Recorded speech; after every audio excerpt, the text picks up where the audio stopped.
Nassé Bourita, ministre des Affaires étrangères, de la coopération africaine et des Marocains résidant à l'étranger, a déclaré que le recrutement d'enfants par le Polisario est un crime inhumain et un déni majeur des droits fondamentaux des enfants. Bourita a ajouté, lors de l'ouverture du Centre international de recherche pour la prévention du recrutement d'enfants à Dakhla, que ce que fait le front séparatiste est une violation flagrante des résolutions adoptées par le Conseil de sécurité de l'ONU à cet égard. Aujourd'hui, jeudi, le responsable gouvernemental a déclaré que les personnes impliquées dans le recrutement d'enfants devraient être punies pour les violations graves, soulignant la nécessité d'activer la surveillance par les Nations Unies. Bourita a souligné que de nombreux enfants ont été contraints par le Polisario et l'Algérie derrière lui à être enrôlés de force, appelant chacun à assumer la responsabilité de la situation actuelle, ajoutant, les enfants doivent être protégés. Le ministre des Affaires étrangères, de la coopération africaine et des Marocains résidant à l'étranger a estimé que la place des enfants est l'école et non la guerre ou les milices armées,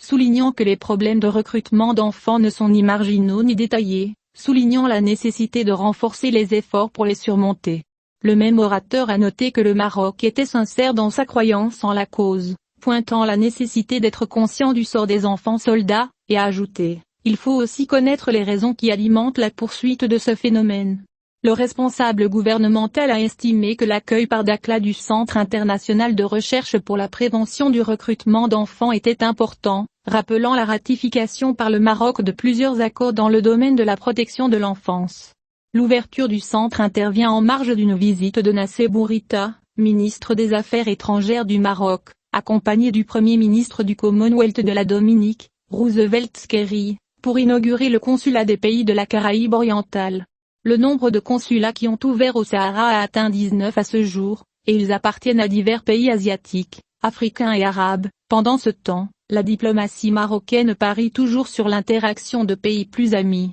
Nassé Bourita, ministre des Affaires étrangères, de la coopération africaine et des Marocains résidant à l'étranger, et Roosevelt Skerry, Premier ministre du Commonwealth de la Dominique, ont inauguré plus tôt dans la journée, jeudi, un consulat général de l'Organisation des États de la Caraïbe orientale dans la ville de Dakhla dans la Sahara marocain.